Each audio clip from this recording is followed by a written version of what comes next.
La mañana del viernes 8 de junio de 2018, el chef Eric Ripper salió de la habitación donde se hospedaba, ansioso por afrontar la rutina de aquel día. Estaba en una comuna de la región de Alsacia, en Francia, y la jornada parecía prometedora. Bajó a desayunar, esperando encontrar en el salón principal a Anthony Bourdain. Ambos eran amigos y colegas en Parts Unknown, el programa que el último conducía para la cadena CNN. Sin embargo, el hombre no estaba ahí. Para las 9 a.m., Eric decidió llamarlo por celular. Debían grabar y estaban retrasados, pero su compañero no atendió. El otro se sintió intrigado. Aquello no era habitual. Un escalofrío le recorrió la espalda cuando intentó comunicarse al teléfono interno de la habitación con idénticos resultados negativos. No era un secreto que Anthony atravesaba un mal momento. La noche anterior, si bien había intentado mostrarse sonriente, había comido y bebido de más, absorto en sus pensamientos y dando poca o nula atención a su entorno. El entusiasmo que lo caracterizaba no estaba presente. También es cierto que para sus conocidos no eran de extrañar estos vaivenes anímicos. El famoso chef solía convivir con episodios de euforia que se alternaban con días de silencio y meditación. Preocupado, Ripper acudió al conserje y juntos fueron hasta la puerta de la habitación de Bourdain. Golpearon, pero nadie abrió. Tampoco podían escuchar movimientos que delataran la presencia del astro. El conserje le pidió a un empleado del hotel que trajera una llave maestra para abrir la puerta y entrara a ver qué estaba sucediendo. Ripper debió permanecer en el pasillo. Tras una espera que se hizo eterna, el empleado salió de la habitación. Parecía asustado. Había palidecido y cuando habló, su voz sonó temblorosa. Pero no nos adelantemos. ¿Cómo logró este hombre convertirse en uno de los chefs más famosos del mundo? ¿Con qué demonios internos debía lidiar día a día? ¿Por qué tuvo un final tan oscuro? ¿Qué extrañas teorías rondan alrededor de su deceso? Bueno, de eso vamos a hablar en este informe, de eso y de otras tantas cosas. Sean bienvenidos al lado oscuro de Anthony Bourdain. Antes de comenzar, quiero que me cuenten si lo conocían Anthony Bourdain, si miraban su programa y si recuerdan alguno de los capítulos, si me pueden decir cuál es su favorito. Yo recuerdo que cuando vino acá a Argentina, a Buenos Aires, en vez de recorrer la ciudad y demás, se hizo una sesión de psicoanálisis, que me pareció brillante realmente. Pero bueno, quiero que ustedes comenten aquí debajo cuál es su capítulo preferido, si es que lo conocían, y si no, bueno, comencemos con el video.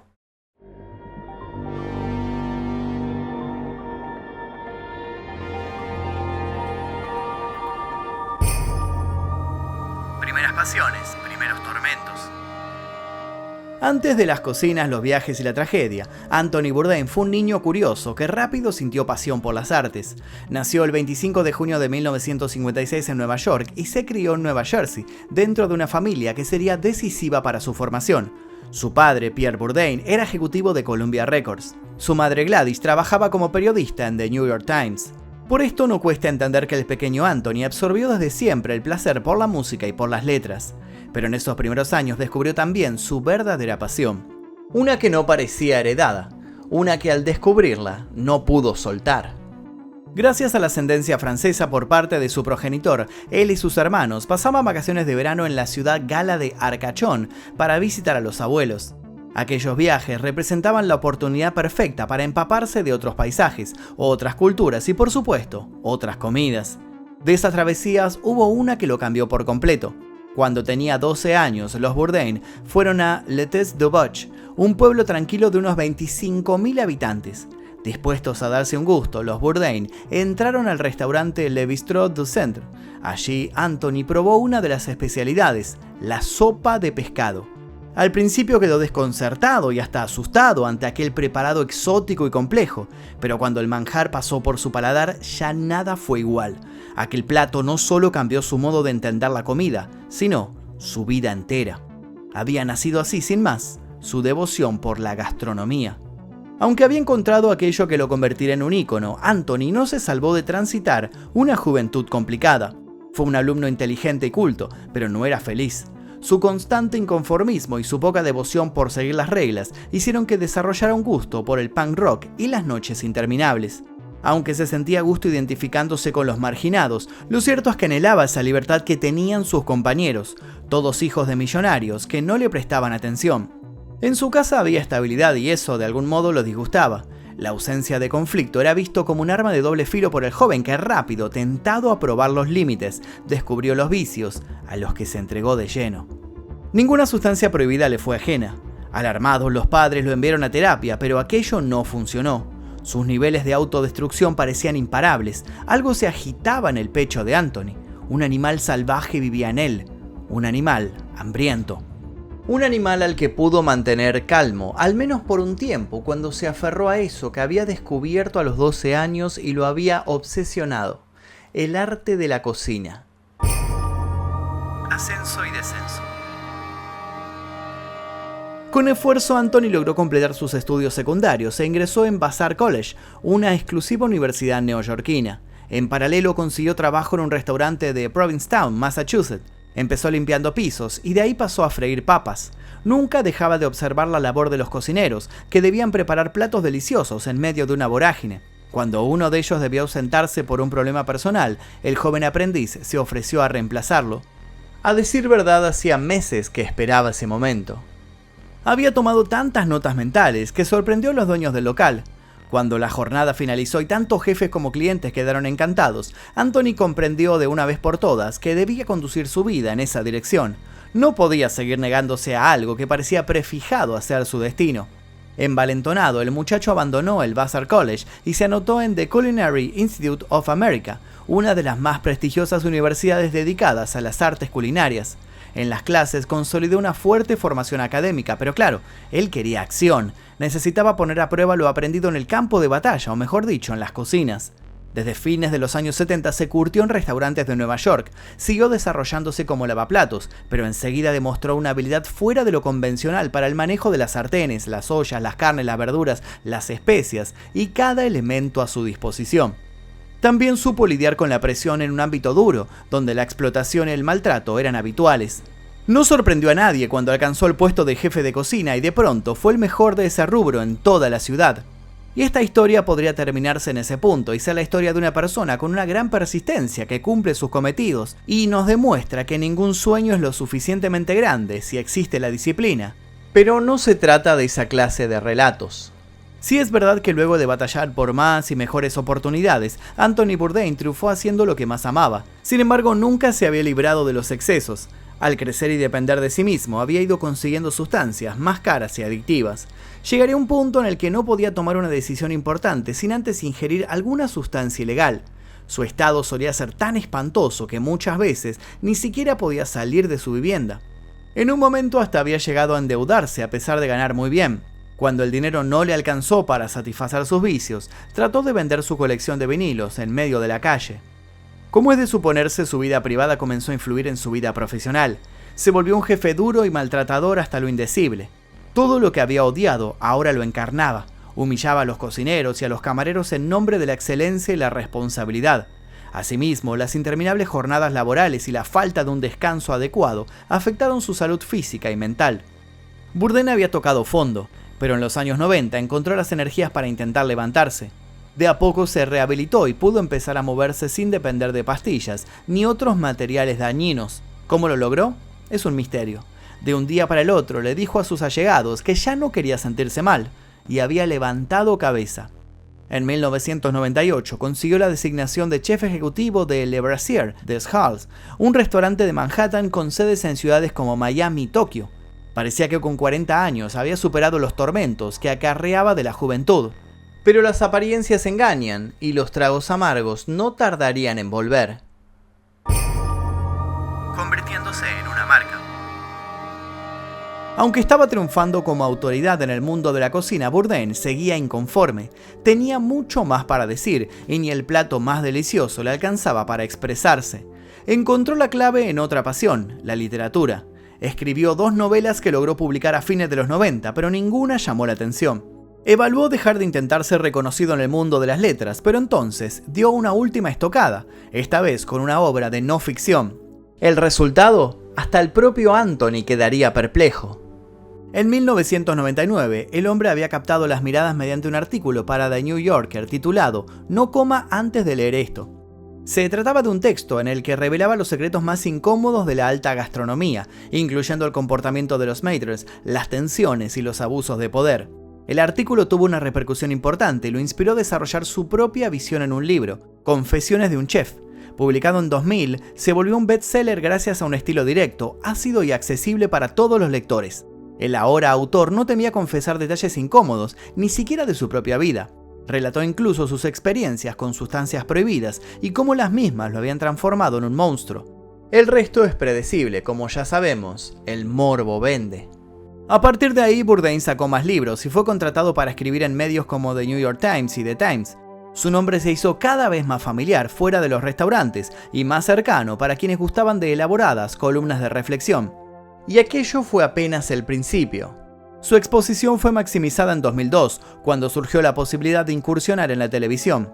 El canal Food Network, especializado en gastronomía, lo contrató para encabezar el programa A Cook's Tour. Así Bourdain pudo viajar por el mundo para conocer a otros chefs y degustar sus exquisiteces. Aunque solo duró 2 temporadas, A Cook's Tour fue una experiencia enriquecedora y le dio la confianza para continuar incursionando en la pantalla chica. No solo sabía transmitir sus conocimientos delante de cámara, poseía una presencia y una desfachatez y un carisma inigualables, a tal punto que llegó a ser considerado como el rockstar de los chefs. Su siguiente iniciativa fue Anthony Bourdain, No Reservations. Emitido entre 2005 y 2012, también se basaba en viajes y gastronomía, pero con mayores recursos y experiencia. Un capítulo sobre Beirut, grabado en medio de la guerra del Líbano, fue nominado a un Emmy. Después estuvo a cargo de los programas The Layover y The Taste, y hasta se hizo de un tiempo para ser jurado en el reality Top Chef. Pero su proyecto televisivo más ambicioso y personal fue Parts Unknown. Con producción de la cadena CNN, Bourdain se concentró en explorar no solo la comida de cada lugar del planeta, sino su cultura. Le encantaba hallar riqueza gastronómica, social y espiritual fuera de las grandes urbes, y más en esas zonas hasta entonces poco y nada conocidas por la mayoría de la gente.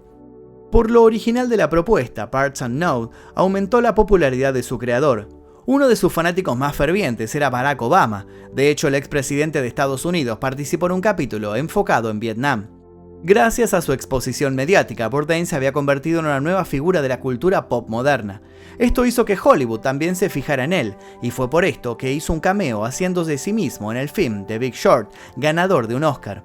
Por otra parte, Bradley Cooper protagonizó la serie Kitchen Confidential, inspirada en Confesiones de un Chef. Aquí el personaje principal se llama Jack Bourdain. No había dudas de que Anthony Bourdain estaba tocando el cielo con las manos. Puertas adentro, la realidad era otra. Convertirse en una marca significaba un enorme desgaste interno. Pasaba más de 240 días del año viajando y su intimidad, lejos de lo que podía suponerse, era un infierno. Receta sentimental. Anthony Bourdain trabajaba sin pausa y disfrutando cada segundo de vivir de su pasión, pero no por eso descuidó su vida sentimental. En los 70 inició un romance con Nancy Petrosky, una compañera de la universidad. Se casaron en 1985. Ella permaneció junto al chef en su etapa más autodestructiva y logró contenerlo para que no terminara de derrumbarse. Sin embargo, se divorciaron en 2005. Bourdain encontró un nuevo amor al poco tiempo cuando conoció a Ottavia Buzia, una artista marcial italiana. Se casaron en 2007 y la chica cambió para siempre la vida del astro, que comenzó a practicar jiu-jitsu y cultivó un estilo de vida más sano. La pareja tuvo una hija a la que llamaron Ariane. Bourdain adoraba a su familia, pero su ajetreada agenda de viajes les impedía permanecer en su residencia. Casi no tenía contacto con su esposa y su hija. No hubo manera de remediarlo y en 2016 el divorcio de Buzia fue inevitable. Aún así nunca dejaron de tener una gran relación. Ese mismo año, durante la grabación de Parts Unknown en Roma, Bourdain conoció a quien sería su nueva y última pareja, la actriz y directora italiana Asia Argento.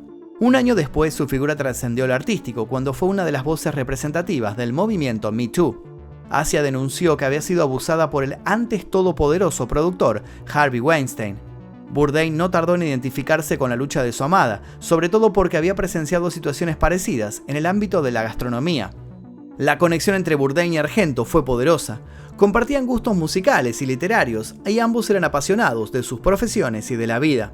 Los novios comenzaron a ser habituales en las alfombras rojas de festivales y otros eventos de la farándula internacional.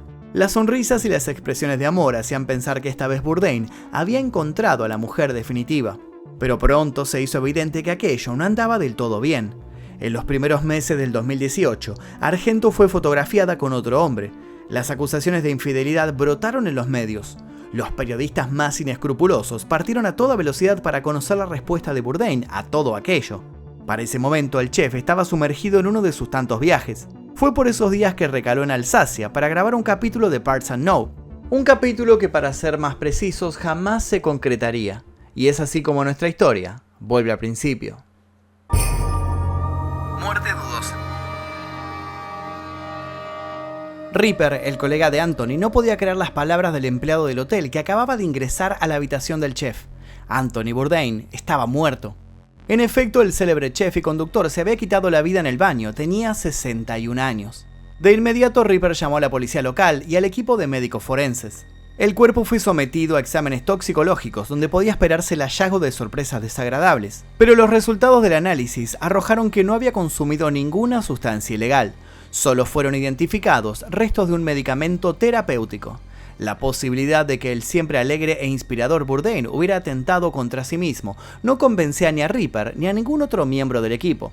Se mantuvieron pendientes de la investigación que realizó la policía para determinar si en realidad había sido asesinado. Sin embargo, el fiscal de Alsacia confirmó que no encontraron elementos que indicaran que otra persona había estado en la habitación. La muerte de Anthony Bourdain conmocionó al ámbito del lifestyle y al mundo en general. Desde las estrellas hasta los ciudadanos más ignotos que habían interactuado con él, nadie dejó de quedar choqueado por la noticia.